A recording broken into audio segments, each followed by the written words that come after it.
Hola a todos y bienvenidos a Biblioteca Resumida. Aquí encontrarás los mejores resúmenes de libros, perfectos para aquellos que aman la lectura, pero que no siempre tienen el tiempo para leer cada página. Si te gusta el contenido, no olvides suscribirte al canal para no perderte ningún resumen. Vamos a empezar. Resumen de Mamá, quiero ser feminista de Carmen G. de la Cueva. Prefacio. El momento decisivo. Tenía 11 años y una sensación de poder en el cuerpo que venía de unas botas de plataforma y un spray rojizo en el pelo. Esa tarde actué como Gary Halliwell en la fiesta de fin de curso y recogí un premio literario caracterizada como una Spice Girl. Desde el escenario entendí que no debía temerle a la vergüenza, que ser chica era también reírse de una misma, y que podía ser lo que quisiera. Escritora o imitadora de estrellas pop. Ese fue el primer momento en el que me sentí empoderada. Mi madre asegura que nací así. Este libro es para todas las mujeres que, como yo, han sentido vergüenza y frustración, pero también la posibilidad de creer en sí mismas. Capítulo 1. 4 generaciones de mujeres bajo el mismo techo. Nací el 7 de enero de 1986. El día después de Reyes, mientras mi madre saboreaba un trozo de roscón. El detalle del dulce quedó como anécdota, pero más lo hizo el hecho de que, mientras todos los bebés recibían regalos en sus cunitas, a mí no me dejaron nada. Desde entonces, la injusticia me acompaña. Mi madre tenía solo 20 años. En la casa de mis abuelos vivíamos 4 generaciones de mujeres: bisabuela, abuela, madre y yo. También mi tía Mari, la hermana soltera de mi madre, que se llevaba exactamente 11 años con ella. Vivíamos en Alcalá del Río, donde nunca pasaba nada. Mi bisabuela murió poco después de mi bautizo. Desde entonces, mi abuela vistió de negro como si estuviera en una tragedia de Lorca. Era mandona, como yo, con carácter firme y una voluntad de hierro. Mandaba incluso en la vida de los demás, como en la de mi madre, que soñaba con ser enfermera, pero tuvo que renunciar al estudio porque, ¿para qué, si iba a ser madre? Aún hoy, cuando hablamos, percibo ese arrepentimiento. Mis padres eran novios cuando se quedaron embarazados. Mi padre estaba haciendo la mili, le escribía cartas con amor, pero cuando regresó, ocurrió el accidente, es decir, yo. Fui recibida con cariño tras los temores iniciales, aunque durante años fui algo así como la reina de la casa, hasta que me raparon al nacer y mi madre no me reconoció en la incubadora. Me crié entre mujeres mayores. Desde pequeña hablaba como una vieja, sabía los colores y era simpática. Mi abuela me paseaba cada día con un vestidito distinto. La coquetería también me viene de ella, quien a sus 80 se aplicaba crema antiarrugas con esmero, sabiendo que no haría desaparecer nada, pero al menos evitaría lo nuevo. Capítulo 2. Pipí contra el mundo. Mi tía Mari me recordó que de niña era callada y obediente, incluso cuando vomitaba por empacho, lo hacía en silencio. Con los años pasé del vómito silencioso al verbal. Empecé a hablar sin parar y a corregir a todos. Me convertí en una contestona, algo que mi abuela me reprochaba con cariño. Pippi Langstrom fue la primera figura de rebeldía que me marcó. Ella no iba a misa, no se empachaba y no se callaba. Quise parecerme a ella. Empecé por fuera: medias de colores, camisón viejo, botas grandes. El cambio interno fue más lento. En la casa de mis abuelos, la cuadrilla era mi refugio. Una habitación al final del corral llena de tesoros antiguos. Allí me convertía en exploradora, inventaba viajes y me escapaba de la rutina. Mis amigas no conocían a Pippi y se creían mis historias. Yo ansiaba viajar como ella, vivir en países extranjeros, salir del pueblo. En Pippi encontraba la certeza de que una niña podía hacer lo que quisiera, ser diferente, romper moldes. Yo no quería terminar en Alcalá encerrada en la rutina, pagando recibos y atrapada en un vestido ridículo. Capítulo 3. Caerse por las escaleras. Una breve historia sobre el poder de ahí abajo. La menstruación era un misterio del que nadie hablaba. Mis amigas lo ocultaban, las madres lo disfrazaban con excusas absurdas como, se cayó por las escaleras. Una amiga desapareció 3 días. Su madre, al reaparecer, dijo esa frase críptica. Mi madre me reveló el código. Le había venido la regla. Me quedé perpleja. ¿Era eso lo que tanto esperaba? Empecé a investigar. No encontraba ninguna mención en la enciclopedia del colegio. Ni vagina, ni útero, ni vulva. Por fin, en una enciclopedia médica, descubrí que los ovarios eran como almendras. Sentí indignación. ¿Cómo algo tan central a mi vida podía estar tan ausente? Cuando finalmente me vino la regla, lo anuncié a gritos desde el baño.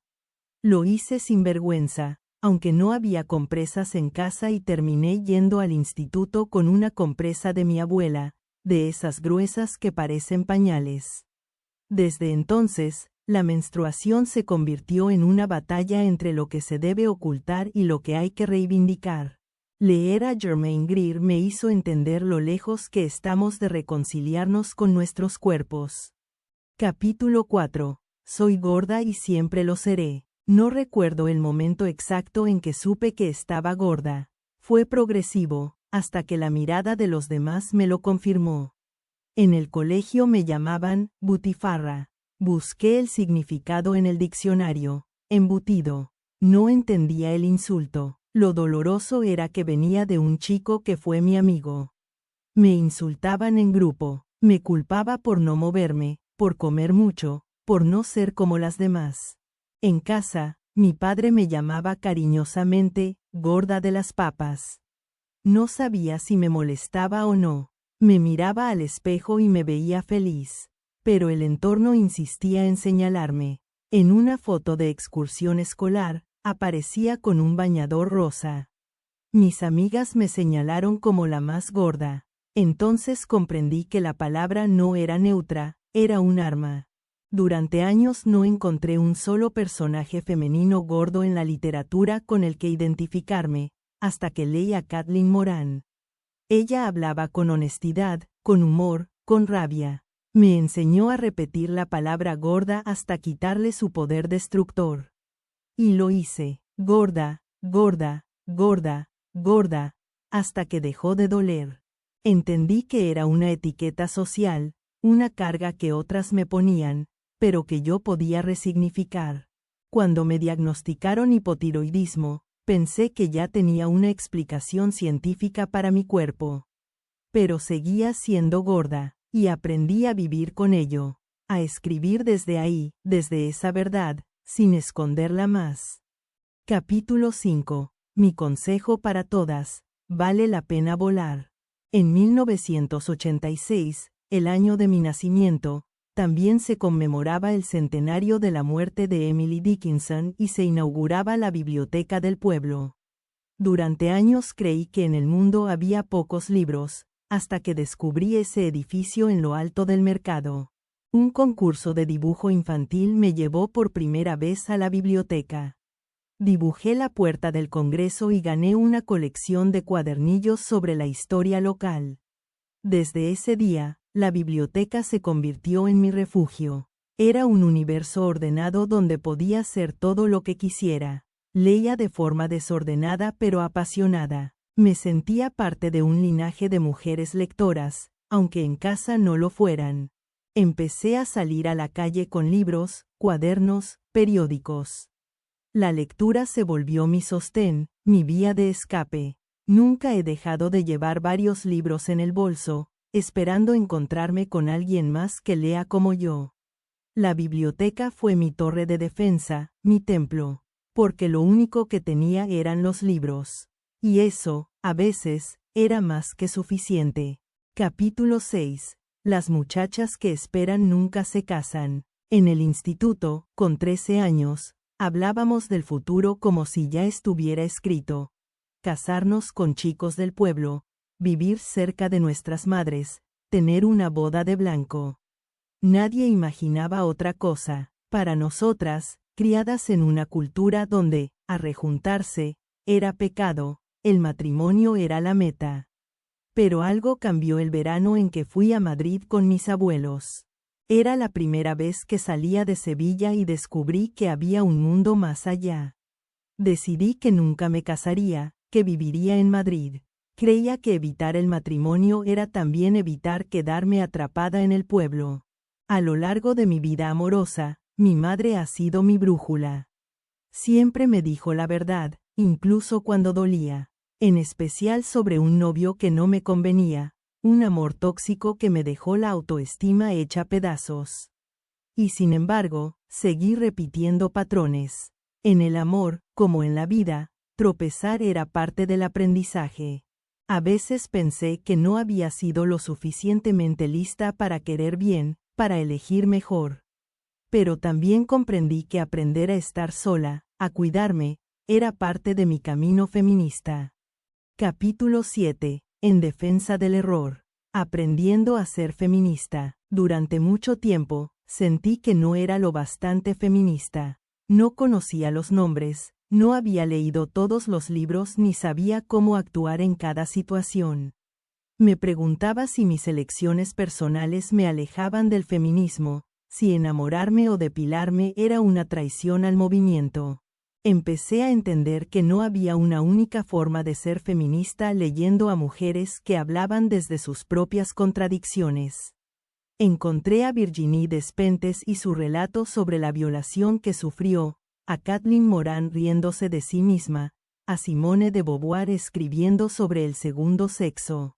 Me di cuenta de que el feminismo no era una verdad absoluta sino una construcción diaria, un intento de entendernos mejor, de narrarnos con más honestidad. Equivocarse no era un fracaso, sino parte del proceso. Lo importante era atreverse a contar lo que dolía, a nombrar lo que durante generaciones había sido silencio. En el error también había resistencia. Capítulo 8. El cuarto propio del que hablaba. Virginia estaba en el extranjero. Durante años creí que la libertad estaba fuera, en otros países, en otras ciudades, en otras vidas.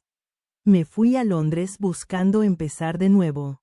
Quería encontrar trabajo, descubrirme, ser independiente. Pero la precariedad y la frustración me acompañaban como una sombra. Sylvia Plath fue mi compañera de viaje. Sus diarios, que saqué de la biblioteca de la universidad, me ayudaron a soportar la soledad y a nombrar mis propios demonios. Cuando regresé al pueblo me sentí derrotada. Estaba atrapada en mi cuarto de infancia, sin trabajo, sin un plan claro. Pero en ese cuarto, por fin propio, me encontré con algo esencial: el tiempo y el silencio para empezar a escribir mi historia. Entendí lo que Virginia Woolf quería decir con la necesidad de una habitación propia. No se trataba solo de un espacio físico, sino de la posibilidad de tener un lugar donde pensar y crear sin miedo. Capítulo 9. Las chicas King Kong. Conocí a Virginie Despentes y su libro Teoría King Kong en una librería. Me quedé paralizada frente a una portada en tonos fucsias. Cuando lo abrí, fue como si alguien encendiera una linterna en mi interior. Despentes hablaba de la violación, del sexo, de la rabia. Decía lo que nadie se atrevía a decir. Su voz me interpelaba. Las mujeres no somos víctimas pasivas, sino seres llenos de furia, deseo y contradicción. Las chicas King Kong no pedimos perdón por existir. No somos suaves ni dóciles. Somos aquellas que no encajan, que rompen el molde. A partir de ese momento, entendí que mi cuerpo, mis decisiones, mis errores, podían ser también formas de resistencia. Que no hacía falta pedir permiso para ser libre, y que muchas otras mujeres, antes que yo, habían escrito con sangre sus verdades. Capítulo 10. Canción de amor de la joven loca. Acababa de terminar mi posgrado en literatura comparada. Tenía 25 años, un currículum brillante, pero ningún trabajo. Me sentía inútil. Pensaba que si trabajaba duro, el éxito llegaría, pero el mercado, ese ente sin rostro que parecía un hombre con bigote que solo contrataba a sus amigos, no me daba oportunidades. Decidí irme a Londres. Me acompañaban los diarios de Sylvia Plath, con quien compartía el mismo vértigo. Ella también lo había dejado todo por estudiar en Cambridge. Yo necesitaba entender cómo otras mujeres habían enfrentado el fracaso y la desesperanza. En Londres me sentí sola, pero también más cerca de mí misma. Me aferré a sus palabras como a un salvavidas. Volví al pueblo, y ahí, en mi cuarto propio, comencé a escribir, todavía enfadada, todavía perdida, pero con una certeza. La escritura era lo único que me mantenía viva. Capítulo 11. La voz de mi bisabuela roja. Soñaba a menudo con mi bisabuela Asunción. En esos sueños, ella me sostenía entre sus brazos. Aunque apenas convivimos unos meses, su presencia me acompañaba. Quería conocer su historia, la de mi abuela Eugenia, la de mi tía Carmen. Las tres vivieron la guerra, el hambre, la pérdida. Pero nadie les preguntó cómo fue ser mujer en ese contexto. Yo sí lo hice. Me convertí en detective del pasado. Anotaba cada anécdota, cada silencio. Porque la guerra la relatan las mujeres, aunque no hablen de batallas. Ellas recuerdan el sacrificio, el miedo, la resistencia cotidiana. Leer a Svetlana Alexievich me confirmó que esa era también mi tarea. Recuperar las voces olvidadas, enlazarlas con la mía y construir una genealogía de mujeres que sobrevivieron contando su historia. Capítulo 12. Un abrazo de hermana. Hay mujeres que te sostienen incluso cuando el mundo se desmorona. Para mí, esas mujeres son mi madre y mi hermana Celia. Con mi madre siempre tuve una relación directa, franca. Ella era la hermana mayor que escuchaba mis penas, que me decía verdades sin anestesia. Celia llegó 20 años después que yo, y con sus 10 años es capaz de sentarse en mis piernas cuando lloro y abrazarme hasta que me recompongo. Volver al pueblo fue difícil. Las vecinas preguntaban si tenía trabajo, si pensaba marcharme. Me sentía inútil. Trabajé en una librería, hice cursos gratuitos, lloré por sentirme la más torpe del mundo. Pero en medio de todo, mis mujeres estaban ahí. Las vivas y las muertas, las que escribieron antes que yo y me prestaron sus palabras para no caer. La soledad fue siempre mi mayor miedo, pero aprendí que, mientras una mujer sea capaz de contar su historia, no estará sola. Adrienne Rich decía que el silencio es una trampa. Escribir este libro fue como estar borracha, sin máscaras, como una confesión entre hermanas, porque, al final, cualquier mujer que se atreve a hablar es una superviviente. Y hasta aquí el resumen de hoy en Biblioteca Resumida. Espero que te haya gustado y que te animes a leer el libro completo. Si te pareció útil o interesante, no dudes en darle un pulgar arriba, eso nos ayuda muchísimo. También te invito a suscribirte al canal para que no te pierdas los próximos resúmenes. Gracias por vernos y hasta el próximo libro.